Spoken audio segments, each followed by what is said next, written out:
So another concept that's important in this chapter and that we spent some time talking about in class is this concept of partial pressure.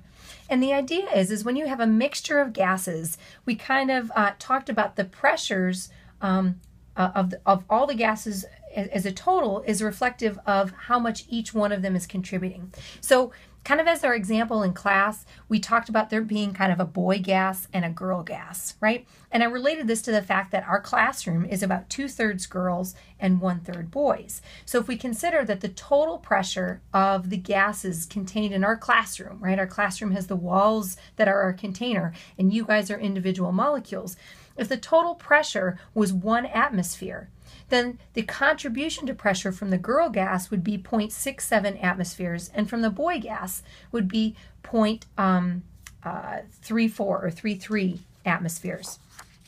And so we can kind of see that here when we talk about partial pressures of gas is the total pressure multiplied by the mole fraction. So we could say that the partial pressure of any gas would be equal to the fraction of that gas, which would be 0.67 for the girls, times the total pressure, which would be 1 atmosphere. So again, the partial pressure for the girls would be 0.67, and for the boys would be 0.33. So that's one equation that we'll use. We can relate the partial pressure of any gas to the total pressure kind of scaled down by the fraction that that individual gas contributes. Another thing we can look at is that the sum of all of those partial pressures must equal the total. So remember that we said that the partial pressure of the girl gas would be 0.67 and the partial pressure of the boy gas would be 0.33. Add those together and we get 1, and we said that the total pressure was equal to 1 atmosphere. So two equations that we will see with regards to partial pressure and that we'll utilize as we do this first problem here. So sample problem 5.9 says, in a study of oxygen uptake by muscles at high altitude, a physiologist prepares an atmosphere consisting of 79 mole % nitrogen, 17 mole % 16O2, and 4 mole % 18O2.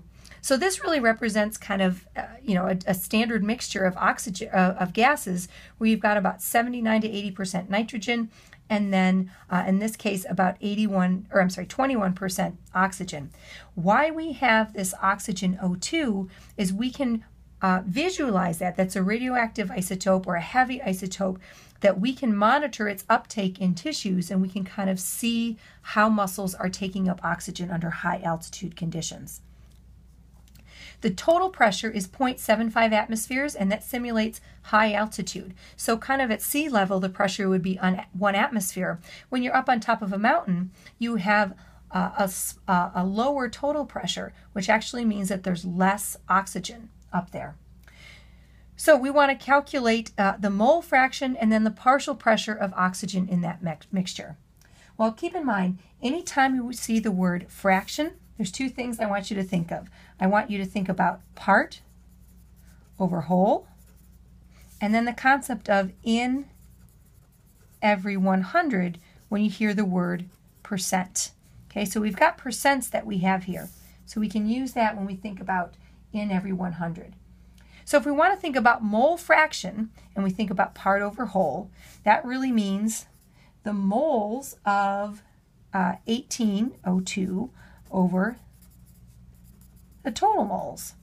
Well, they don't tell us total moles of O2, they give us mole percent. So that's where we're going to think about in every 100. So we know that there are 4 moles of 18O2 in every 100 moles of total gas, right? So we kind of combined these two percent and fraction things to get that we can calculate our mole fraction of oxygen to be 0.04. And this kind of makes sense. We said it was 4%, so it's not surprising that the mole fraction is 0.04.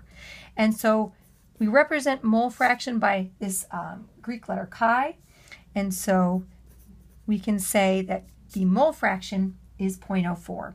So that was first part of the problem, calculate the mole fraction.